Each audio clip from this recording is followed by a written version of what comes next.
بسم الله الرحمن الرحيم الحمد لله حمد الشاكرين والصلاة والسلام على سيد المرسلين.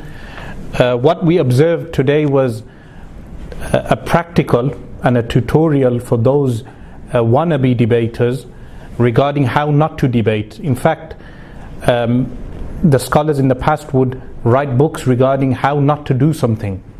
And if anyone wants to debate a fellow Muslim, there are certain guidelines and rules which the scholars have set out, like Arabic grammar. When we read Arabic text, there are guidelines and rules which the ulama have set out. Likewise, in debating, ulama have set out rules and guidelines of how to debate when Muslims debate one another. This individual, when he came, I mentioned to him this book, Ar-Rashidiyya. Now this goes above the heads of many people watching, even the Deobandi followers of this individual, when they do not know that this book is taught in Darul Ulum Deoband. This book is taught in all the Darul Ulum supposedly, but whichever graduate I have debated from these Darul Ulums, they have been unable to apply the rules and principles of these works. Abu Layth from Birmingham was totally unfamiliar, supposedly a graduate mufti from a Deobandi institute, totally ignorant of the rules of debating. Likewise, this individual, Uthman, who came from Bradford, totally ignorant, was unable to answer simple questions regarding the rules and regulations of debating. He reinterpreted what I was doing as being running away from the debate. Well, this can never be the case, because there are individuals who are more learned than him. In fact, this individual, I would say, is totally ignorant, is not even learned, who are more learned than him, that I have debated and sat with. They were able to conduct themselves according to the regulations of adabul bahthi wal munadhara, mannerisms of debating and the rules and regulations of debating. So where does this leave us? If the graduates of the Darul Ulums in the UK are of this caliber, then the future is bleak for the people who follow these type of graduates. Why is the future bleak? Because they will be unable to apply the principles of Islam in a modern context. And this is why I would say Abu Layth has rebelled to the other extreme of the spectrum. You have two extremes of the spectrum. You have the graduates who become extreme secularists, and in some cases agnostics, and then you have the graduates who become takfiri, meaning those who declare Muslims kafir. Now he said regarding me that I have declared people disbelievers. In fact, if a person relates a fatwa, it does not necessarily mean he as an individual is declaring other Muslims as disbelievers. Now where I wanted this discussion to go to, because he was unable to even classify his claim. He was unable to classify the claim. What type of claim is this? When he realized he's unable to, he didn't know the classifications. He was unaware. In order to cover that, he attempted to make diversions. And this is what Abu Layth did. Meaning, if he was ignorant of the terms, he should have said, I am unfamiliar of these terms. I would have explained the terms to him. I would have schooled him in that regard, and then moved on to those principles of debating. Now the paper that he gave, it said blasphemous texts of Barelwi ulama. Ahmad Rida Khan and other Barelwi ulama are guilty of blasphemy in light of Barelwi principles. So he wanted to extract works of those whom he terms as being Barelwi ulama and then say they are blasphemous. So I wanted him, now if he had told me what type of claim this is a tasdeeq. By the way, if he is listening, he should have said this is tasdeeq.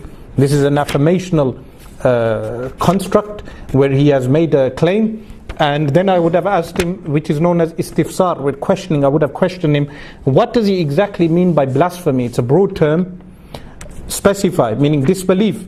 And I would have asked him the types of disbelief, the definition of disbelief, and how one applies a fatwa of disbelief on individuals. Now, what is my stance on declaring other Muslims kafir? What rules and regulations do we follow? Let me tell you something. I had something prepared for him, and now that he is gone, I will show the viewers that our ulama, when I say our ulama, this is a broad term, Sunni ulama, which is not limited to Pakistan and India. In fact, I believe so many of the discussions that occur in Pakistan and India are so irrelevant to this country.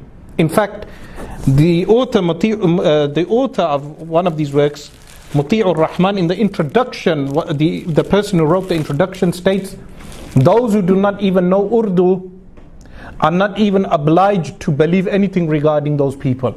So why on earth are you attempting to declare other Muslims as disbelievers without looking at the fact that scholars, firstly, have said that there are 729 possibilities of any statement. This is one rule, 729 possibilities. If someone states a blasphemous statement, kufr, heretical statement, there are 729 possibilities why that individual may have said that statement. He said from Barelwi ulama, the principles of Barelwi ulama. These same scholars he calls Barelwi ulama have placed those 729 possibilities. From these 729, they only declare one possibility as the individual being a disbeliever. So imagine this. Any statement or as action of an individual which people will say this is disbelief, the mufti, the scholar, the real learned scholar, not someone who only knows the 6 principles of tabligh, not someone who just studied 4 years or 6 years, this does not make you a scholar, meaning learned ulama, the likes of Sheikh Murabitul Hajj rahimallahu ta'ala, who spent decades studying and teaching. These learned ulama will look at the 729 possibilities of the individual. If the person passes 728 possibilities of not being a disbeliever, then they will declare him a disbeliever. This is something known as ihtiyat, precaution, before declaring other believers disbelievers. And these are the principles that the so-called Barelwi ulama of India and Pakistan follow. These are the principles. So even if he had gone into the debate, they examine the statements of any scholar. Now with me, I have one of the works of Imam Ahmad Rida Khan rahimahullah ta'ala, known as Imba'ul Hayy. If you check this work on page 237, he has a section regarding whatever is transmitted from the scholars, awliya of Allah subhanahu wa ta'ala, people like Shaykh Muhyiddin Ibn Arabi rahimahullah ta'ala and other great scholars. There are 4, meaning if they have statements that go against outward the Sharia, there are 4 possible ways in which this can be looked and examined. Meaning, he did not rush to do takfir of any individual. He had these principles. In fact, these principles, I highlighted these principles to some of the ulama of Deoband in UK, who I met 2 weeks ago in a private gathering. We had a discussion regarding this. I referenced for them this work of Imam Ahmad Rida Khan in Fatawa in volume 21 of the new edition. This work known as Hajbul Awar or Hajbul Uwar and Makhdumi Bihar. This is one work of his where he gives the guidelines and principles that if you find a kufr statement in any scholar's work, there are guidelines and principles before giving a judgment regarding that scholar. For instance, previously I mentioned in the paradigm shift lecture that there was a Sunni scholar who referred to Fadlul Haq Khairabadi and the followers of Ismail al-Dahlawi and the followers of Fadlul Haq Khairabadi as both are groups being ma'jurain, meaning both groups are rewarded. Did this scholar really say this? The answer is no. You will find that there is tahrif in his work. There were people who, when they published the fatwa, they added those things onto the works. If Deobandi ulama today said that whatever statements you find in our works have been tampered, and they said we do not believe in this and we do not make tenets, these tampered statements as tenets of faith, the disputes would cut down. An example of applying these principles, and by the way, these principles are also mentioned by Imam Ahmad Rida Khan in another work, Idharul Haqq al-Jali, He mentions these principles. An example, Maulana Al-Haj Imdadullah Muhajir Makki rahimahullah ta'ala, a great scholar that Deobandis hold in admiration, and we Sunni Muslims also hold in admiration. If you look at his work Kulliyat Imdadiyah, he has statements the likes of which, where he mentions that a human being, so where he mentions in this particular work that a person zahir mein banda or batin mein khuda ho jata hai. Now even you can look at the context, this is by the way in Kulliyat Imdadiyah page 26, that a person can reach such a state where outwardly he is a human, inwardly he is God Almighty. Now this statement, when this statement is brought to a scholar, and these so-called Barelwi learned scholars, when I say Barelwi, remember I do not mean people who wear jingles on their legs and dance around graves and do prostration to graves and commit bid'ah and all these acts of bid'ah and innovation. No, I mean what they are calling so-called Barelwi ulama are in fact Sunni ulama. What do? They examine the statement with 729 possibilities before applying any fatwa. Before applying. Now if someone thinks that this is something I am making up, they can refer to the book of Maulana Muti'ur Rahman, which is online. You can get this book online. This book, Ahl Qibla ki Takfir, here is a hard copy. Ahl Qibla ki Takfir. This book, he warns regarding declaring all Deobandis as kafir, all Salafis as kafir, all Nadwis as kafir, or all so-called Barelwis and Sufis as kafir. He warns against this. He's what Uthman would refer to as a Barelwi alim. This scholar in fact warns against this. He says when a fatwa of disbelief is given, there are 729 possibilities of any verdict of disbelief. After the scholars have examined 728 possibilities, they only give the fatwa based on one, after examining 728. Meaning, they look at the statement. Is the statement possible to be reinterpreted? They have two ways of interpreting. Ta'wil ba'id, a far-fetched interpretation, ta'wil qarib, or a ta'wil batil. Ta'wil batil would mean a totally rejected interpretation. They look at all these things. They look at the statement. They look at whether the person actually said the statement. Then they look at whether the person retracted the statement. After they examine all of these possibilities, which end up being 729 possibilities, then they give a verdict that this person is a kafir, this individual is a kafir. Likewise, if you find any statements of scholars in their works, like the work of Al-Haj Imdadullah Muhajir Makki rahimahullah ta'ala, or Sheikh Muhyiddin Ibn Arabi, or any one of the great ulama of Islam, a person cannot rush to declare that individual a kafir. They can say the statement is wrong, but why is the statement made? They will look at all the rules and regulations that the ulama have mentioned.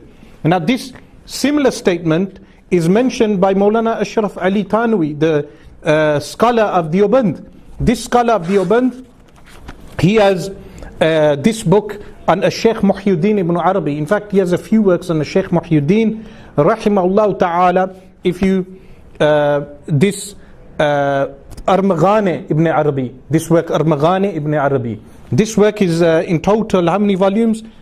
Three volumes in total. And in this volume, this particular volume, what volume was this? There's one volume, 3 decided.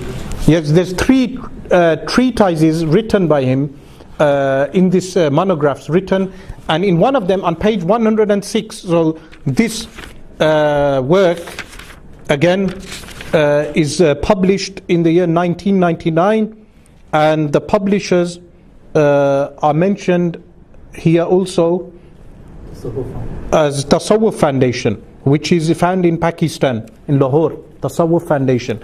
So Maulana Ashraf Ali Tanwi has this statement where again he mentions here that if someone again claims, if you is ibarat mein abd ke liye ilahiyat ka hukm kar diya bina'an ala al-istilah, that in this statement that Sheikh Muhyiddin has stated that a human being becomes God. Yes, but then Ashraf Ali Thanwi states that this is bina'an ala al-istilah, a jargon used by the Sufis, and he makes an interpretation for Sheikh Muhyiddin. Would we declare Maulana Ashraf Ali Thanwi a disbeliever just because we found this statement in his book? Meaning there are numerous types of statements like this found in many works of many scholars. Like I mentioned, the work of Al-Hajj Imdadullah Muhajir Makki rahimahullah ta'ala. But what will the scholar do? A real scholar, not a so-called graduate of Darul Uloom Bari, who's unable to even know the basic definitions of Ilmul Munazara. And let this be a warning to anyone who challenges in the future, that if you challenge me specifically, Muslims, and again note, I am not declaring him a kafir, because when I asked him, are you mani', these are technical terms. I know many people get lost and they think Sheikh Asrar is being too technical, because I am not playing up to the audience. I'm not entertaining the audience.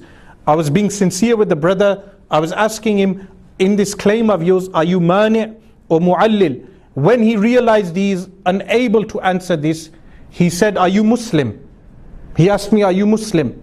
Now, of course, he knows I am a Muslim, but any statements of any scholar that you find in any work, even if you may condemn the statement, it is not easy to declare the scholar who has written down the statement as a kafir. Waliyadu billah. You would have to look at 729 possibilities. Likewise, I always advise my students to read Usul al-Takfir of Pir Muhammad Chishti. You have a copy. This work, again, Usul al-Takfir, this is a work which was recommended to me many years ago by Maulana Muhammad Naveed Jamil, who is also present. And this work, Usul al-Takfir, which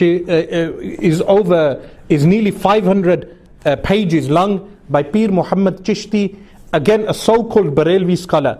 He warns regarding takfir and people declaring. Today we have such a situation that a person attends a wedding of a person who happens to be a part of Tabligh Jamaat, Jama'atul Tabligh. Some people will go and declare the people who attended the wedding as being kafir. They will say your nikah is broken. Is this permitted according to the usul, the principles that so-called Barelwi ulama have written? The answer is no. If you read Usul al-Takfir and you read Ahl Qibla ki Takfir, which is this work which I pointed out, and a real learned scholar will look at all these 729 possibilities. This is why in previous discussions with the likes of a Sheikh Hamza Yusuf and other people, when people said that you are declaring him a disbeliever, those people are unfamiliar with the background of the ulama that we associate with. Those ulama, whether they be scholars of Pakistan or whether they be scholars of Syria, are muhtat, are precautious before declaring any person a disbeliever. This is why what we have learnt from today, two things minimum. Number one, never debate an ignorant man. In future, if anyone wants to debate me from the Muslims, they must write down their claim, write down what issue they want to debate me on, and they must strictly follow the rules of adabul bahthi wal munazara. I debate atheists according to their principles. But this individual, he said to me, debate me with my principles. This is absurd. I will never go into reading Arabic text other than except by using Nahaw, grammar, Arabic grammar.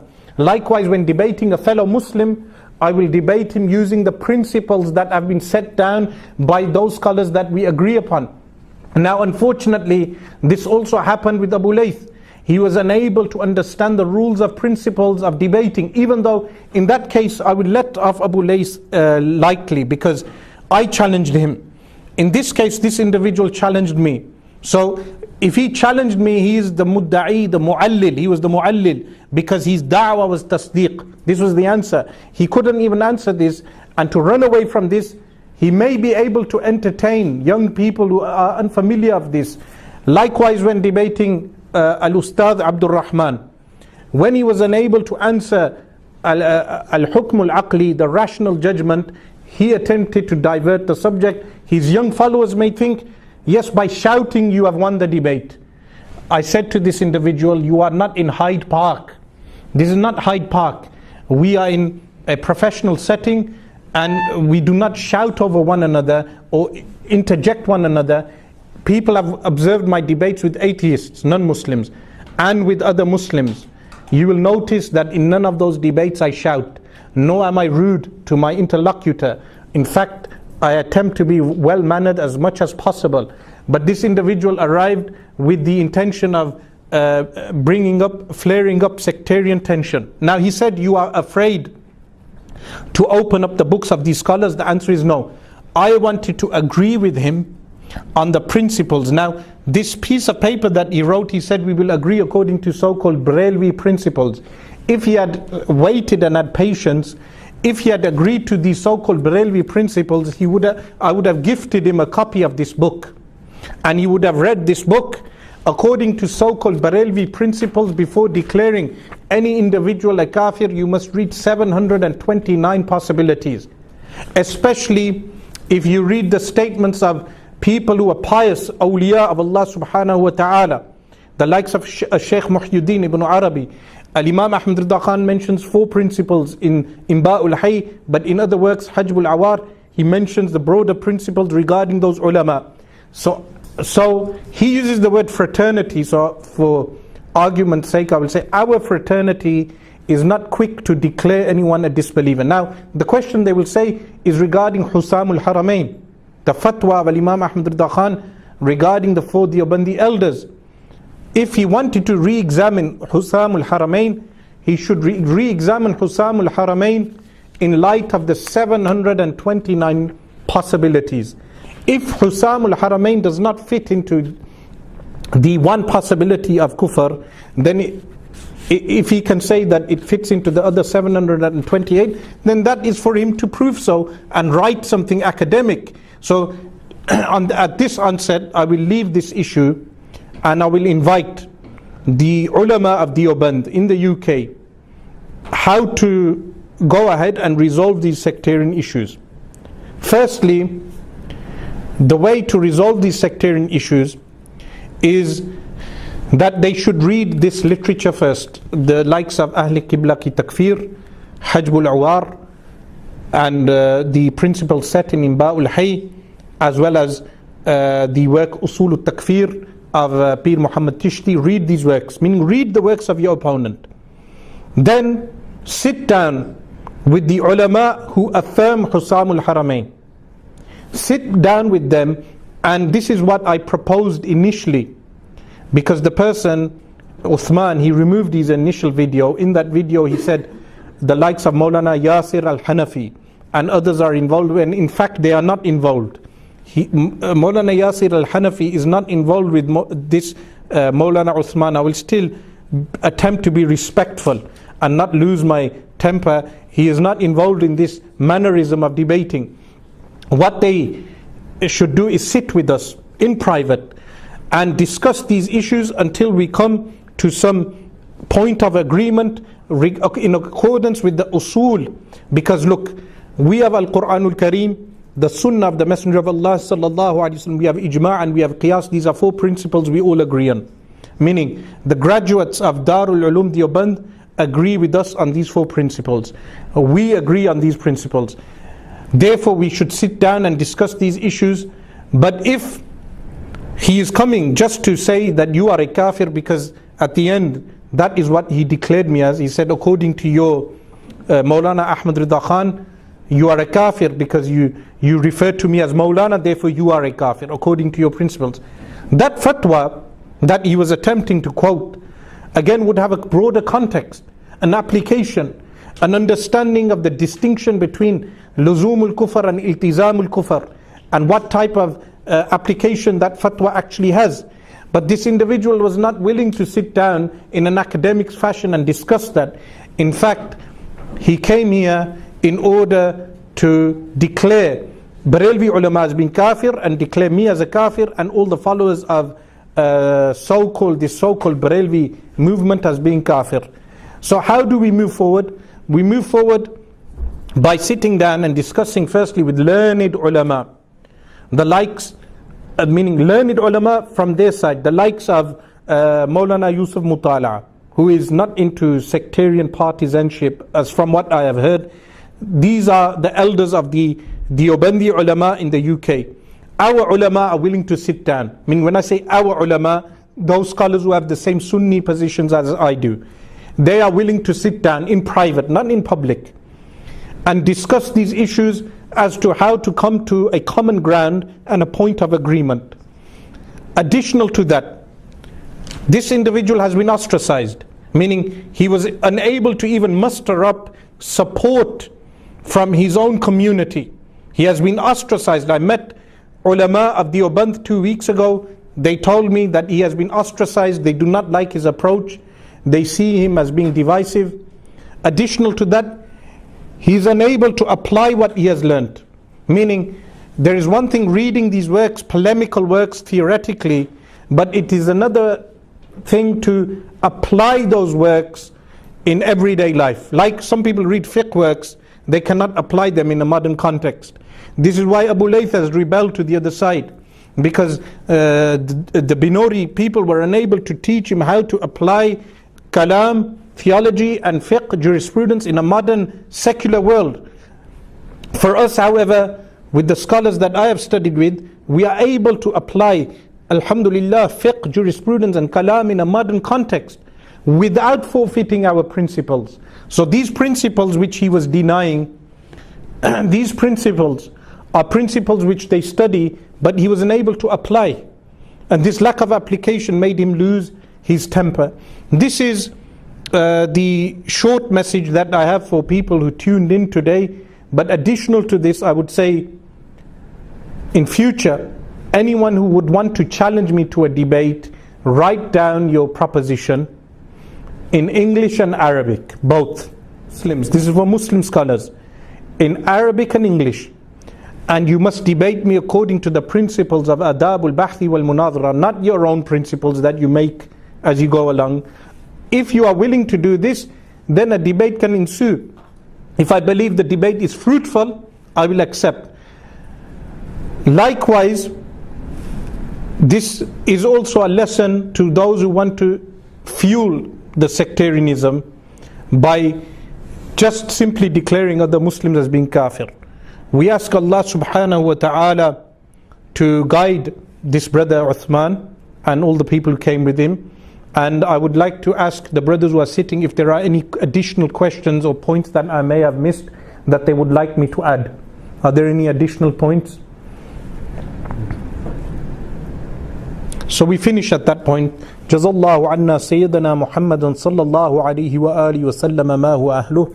Subhana rabbika rabbil izzati amma yasifun. Wa salamun ala al-mursaleen walhamdulillahi rabbil alameen.